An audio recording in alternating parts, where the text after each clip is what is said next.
Hello, I'm Jonasz Rewiński. Welcome on board the Eastern Express, and as always, I hope you enjoy the journey.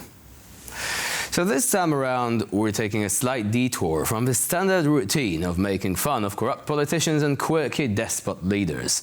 Don't worry, we'll return to our regularly scheduled mockery soon, but first, we need to talk about something that's happening over in East Asia. It's time to strap in for a wild ride on the Chinese-Taiwanese merry-go-round that nobody really wanted tickets for, yet here we are, clutching onto wooden horses and praying nobody falls off. So without further ado, let's take a look at our latest report to find out more. Taiwan is on high alert after China imposed 7 restricted airspace zones around the island.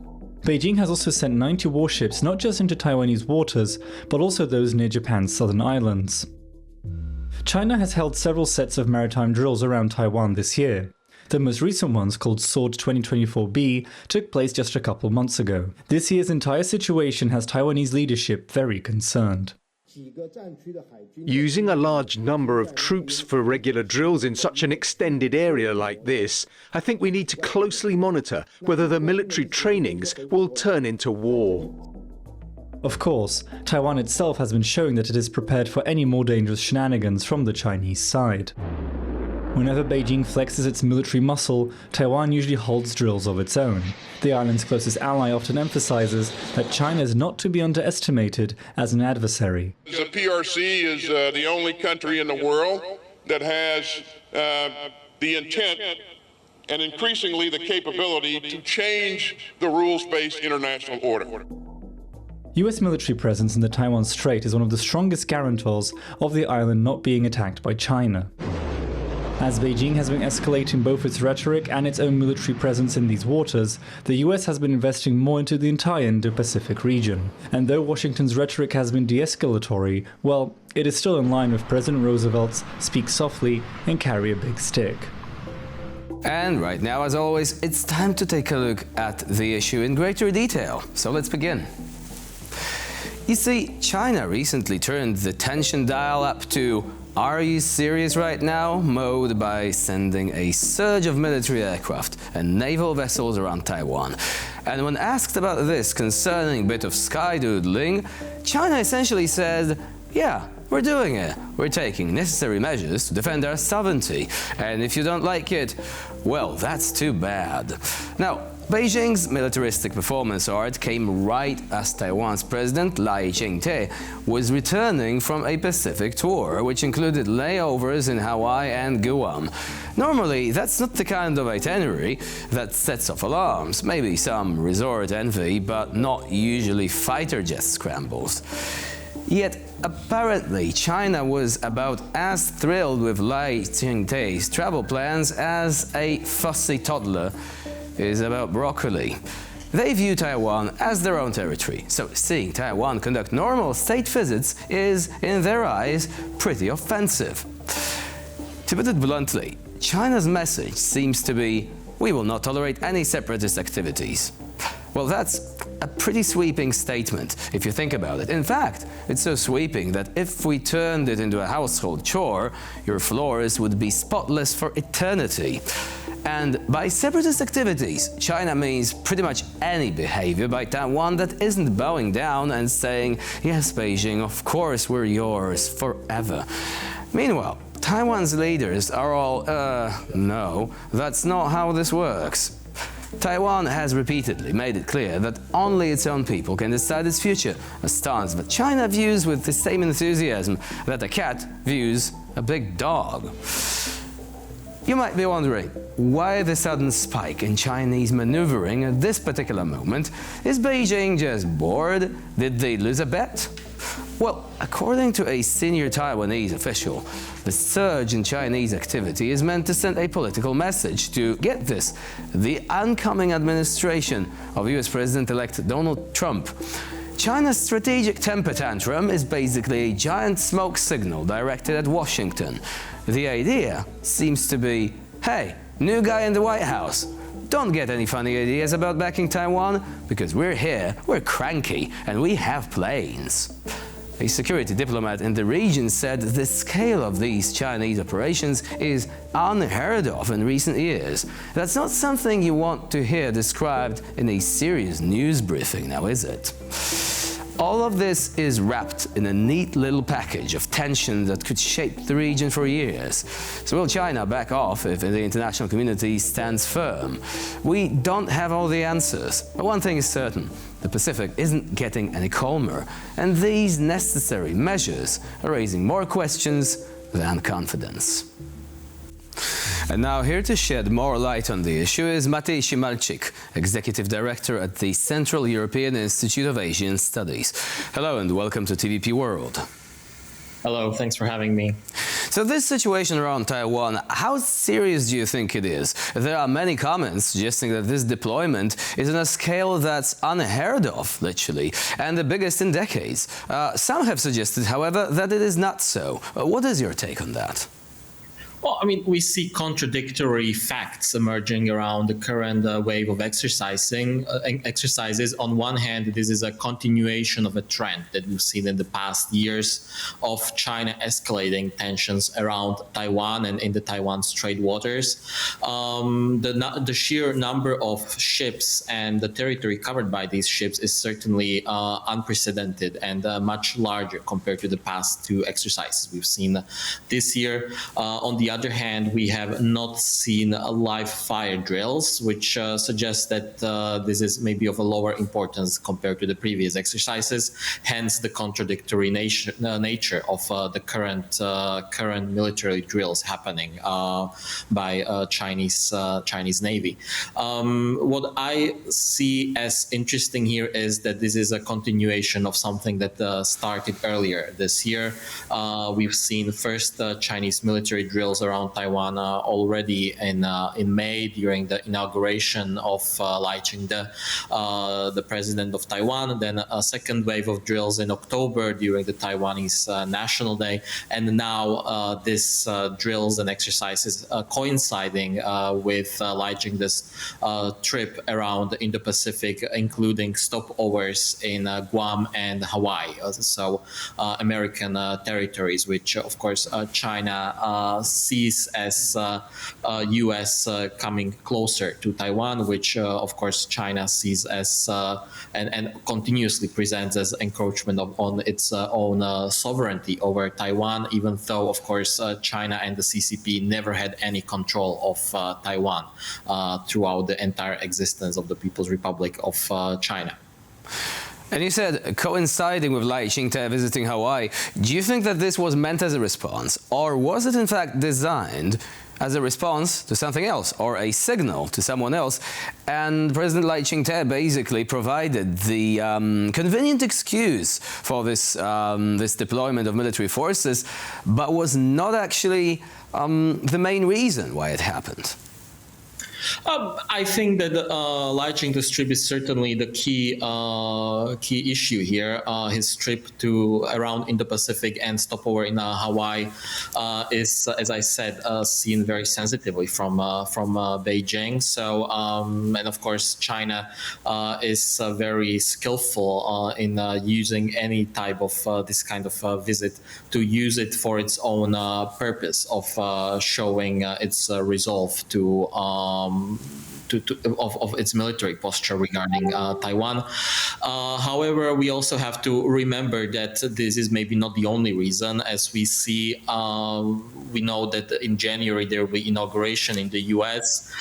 With Trump coming into the White House, who's in his first term was very vocal in, on one hand, countering a growth of China's power globally, but also in terms of supporting Taiwan, even though we've seen some contradictory statements from him regarding Taiwan in the election campaign. I think China is also trying to use this to signal to the incoming Trump administration that it is not going to tolerate and it is going to always react to any sort of increased closeness between the US and Taiwan. And do we know how long it takes to plan a deployment on this scale? Because this would be actually instrumental in deciding whether this was intended to send a signal to President Trump, because of course everyone knows when the inauguration is going to take place, or could it have been organized as this sort of rapid response to Lai Ching-te and his visits in Hawaii? Yeah, I mean, of course, China is not being very transparent around its exercises, and certainly not in this case. The announcement was not really made in advance. It's sort of we've just sort of seen the ships emerging in the various territories around Taiwan.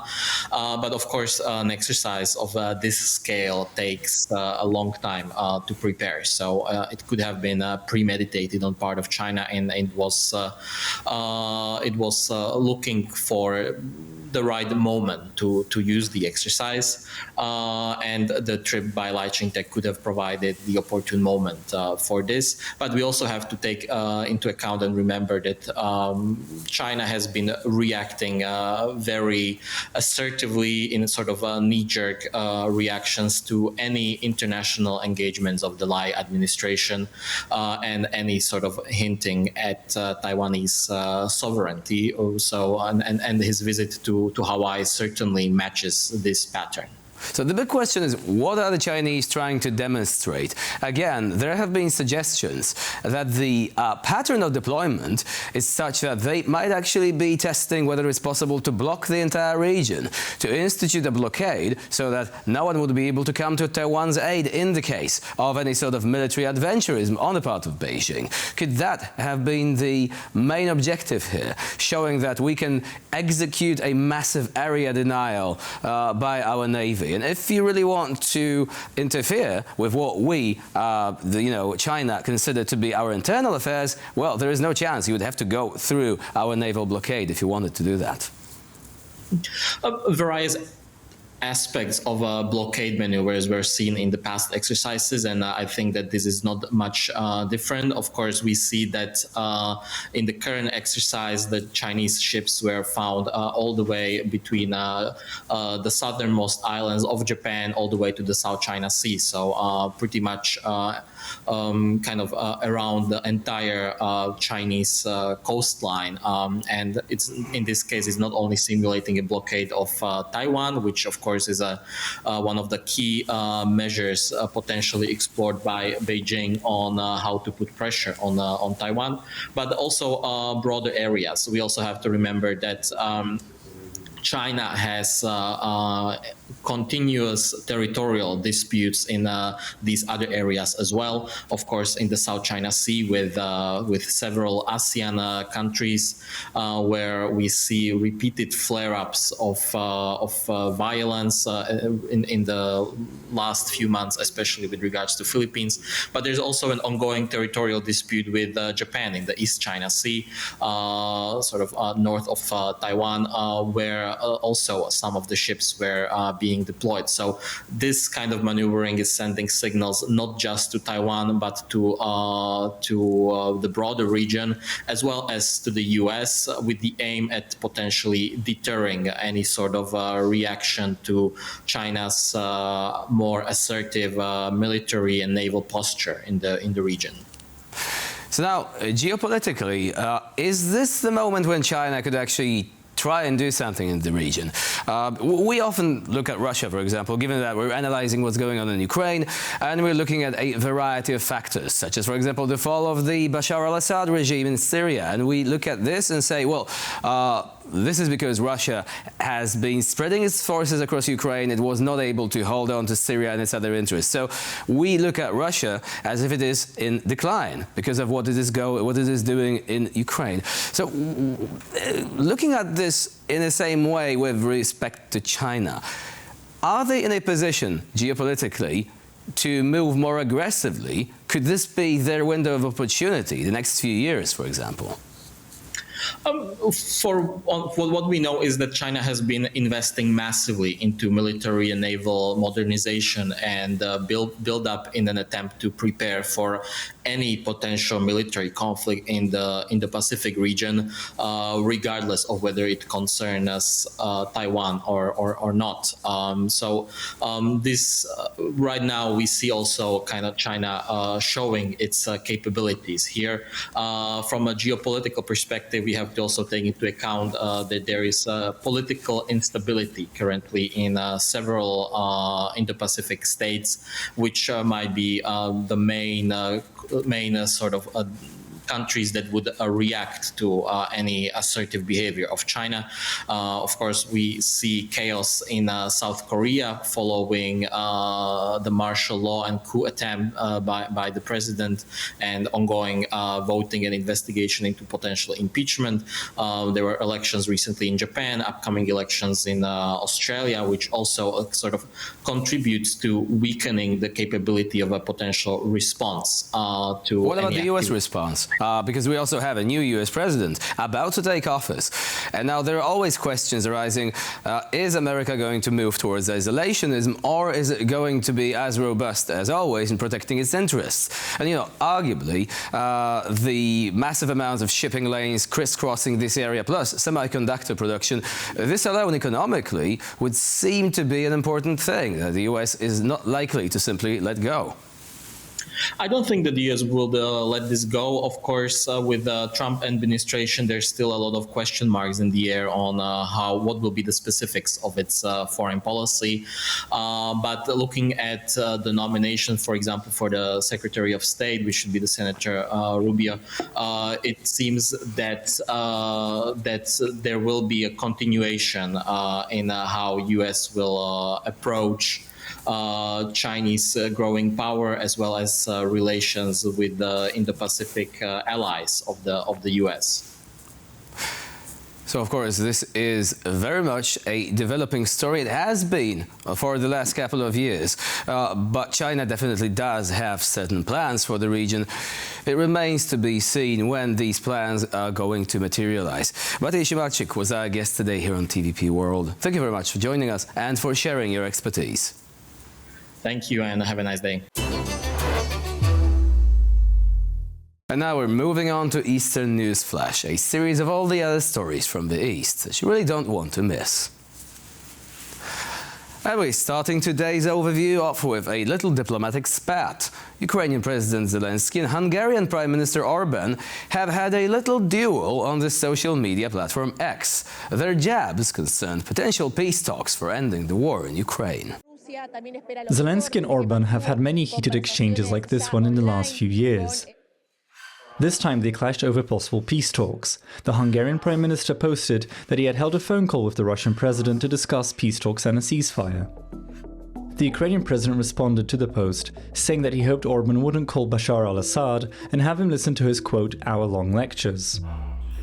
Orban later referred to the efforts of the ending Hungarian EU presidency to reach the so-called Christmas ceasefire. The two leaders have not been seeing eye to eye for a very long time now. Hungary has not only been dragging its feet to support Ukraine as both an EU and NATO member, it has outright continued to import energy from Russia and has not been supportive of sanctions against Moscow. The Ukrainian finance minister says that the country has both the funds and the weapons to continue fighting through mid-2025. This statement comes as Kiev's leadership has shown some concern about further support from the West in the coming year. So far, Ukraine has received various different arms from its Western allies and partners. Atacms, HIMARS, Abrams tanks, F-16s, the list goes on. It is, in the view of many experts, one of, if not the main reason why Kiev has been able to oppose Russian aggression so effectively. Yet, as changes are coming to the US administration, Ukraine's main arms supplier, there have been concerns over whether this substantial support from Washington will continue. Donald Trump has hinted at Ukraine receiving significantly reduced military support. Ukraine's finance minister believes that no matter the changes, given current contracts and purchases, the country should be well supplied for the first half of the coming year. Ukraine itself has also been bolstering its own arms manufacturing in areas such as drone production, to at least partially decrease its heavy reliance on foreign support. A report by the Washington Post says that Ukraine helped Syrian rebels by providing them with drones and other forms of support.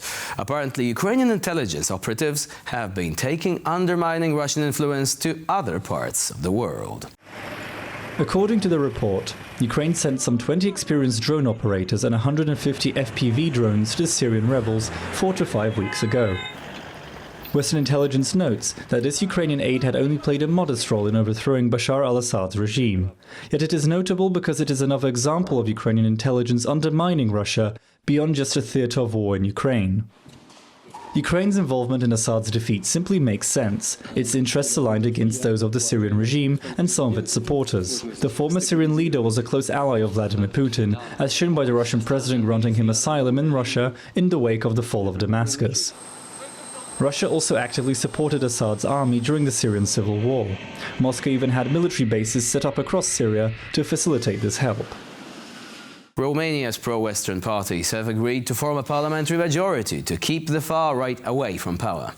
This comes after the results of the first round of the country's presidential election were annulled over malign Russian influence. This will be Romania's next government. These parties are committed to steering their country on a fully pro-European course and have even hinted at jointly supporting a like-minded candidate in the upcoming rerun of the presidential elections.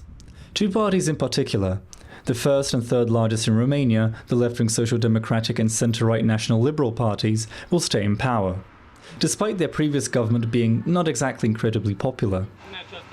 Romania's far-right Alliance for the Union of Romanians came second in the election, seeing a surge in support. It was unable to find enough allies for a coalition, however. Yet Romania remains in political turmoil. Romania's constitutional court has annulled the first round of the presidential elections, which were won by the far-right independent Călin Georgescu. The decision came after declassified intelligence documents showed he benefited from a mass influence operation led from abroad. And for this episode of Eastern Express, it's the end of the line. Please stay with us here on TVP World for more latest news and updates. I'm Jonasz Rewiński. Bye for now.